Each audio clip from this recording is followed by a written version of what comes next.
Art City brings you this workshop in support of the Canadian Mental Health Association.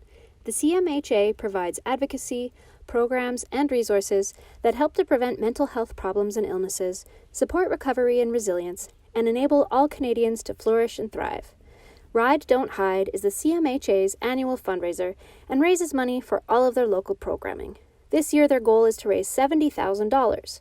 Making art is great for mental health, and if you agree, please consider donating today.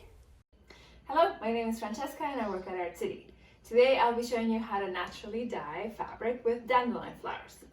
What you need is a wooden spoon and a pot. It could be any wooden spoon or any pot that you have because we'll be using food safe stuff today. And then you need a lot of dandelion flowers, easy to find, and then a piece of fabric. I would recommend you use wool or cotton because any natural fabric will dye better. Okay, so the first step is to put your fabric in a bowl of water and then go collect dandelions. So what you want to do is pick just the flower heads. That's all we need today.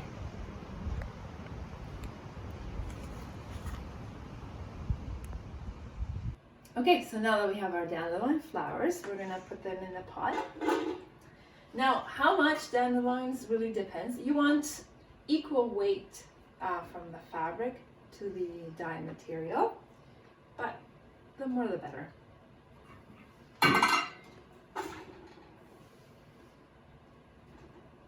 So once you have your flowers in there, you just add your bowl of water with your fabric into it.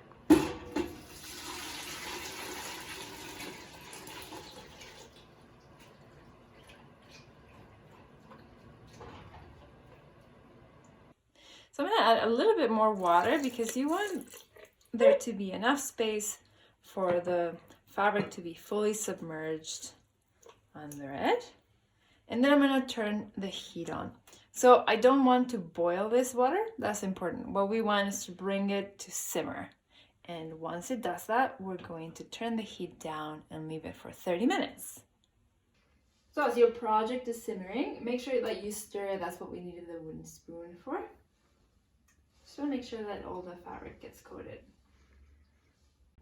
Okay, so our half hour is done. So we're gonna retrieve our items. Now, usually I would let this cool, but I have to show you this right now. So I'm gonna use tongs and get the hot fabric out of the pot. So this is the little guy I showed you at the beginning. As you can see, we have some nice yellows happening. Now, the more that you leave it in the liquid, the more color it will take. So I would recommend you leave this on the pot until it's super, super cold, even for a few days. Forget about it somewhere, and then it'll be really, really good. I'll show you another piece of fabric that I threw in last minute. This is just a different kind of cotton, and then this absorbed the color way faster than the other one. That happens based on different factors, depending on the type of fabric, the type of cotton that was used. So it's really fun to try a number of things at once so you can see how they take up color. So what we're going to do is we're going to rinse this guy and then show you how it looks in the sun. Okay, so I have put some cold water in this bowl and my piece of fabric that just came out of the pot. I'm going to give it a rinse. You can obviously run this under the sink and do it until the water comes clear. So I'm going to do it one more time. Okay, so I'm going to give it one more rinse.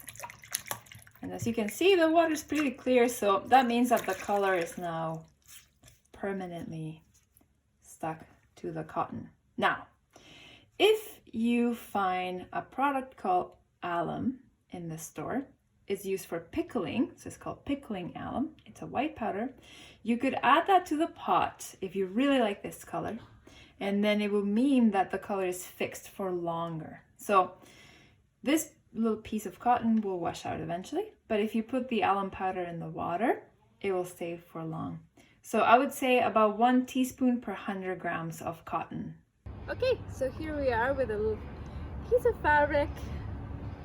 Really nice color. You can leave it in the sun to dry. I'll put it by a dandelion here.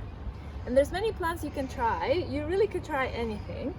I'll show you this. I did this with geraniums that I had in my house. This yellow is from rose petals. and the red flowers are from geranium again. So the best way to try a plant to see if it has dye is to put hot water on it, and if the water turns the color, you're good. So I hope you have fun trying this at home. I'm Francesca from Art City, signing off.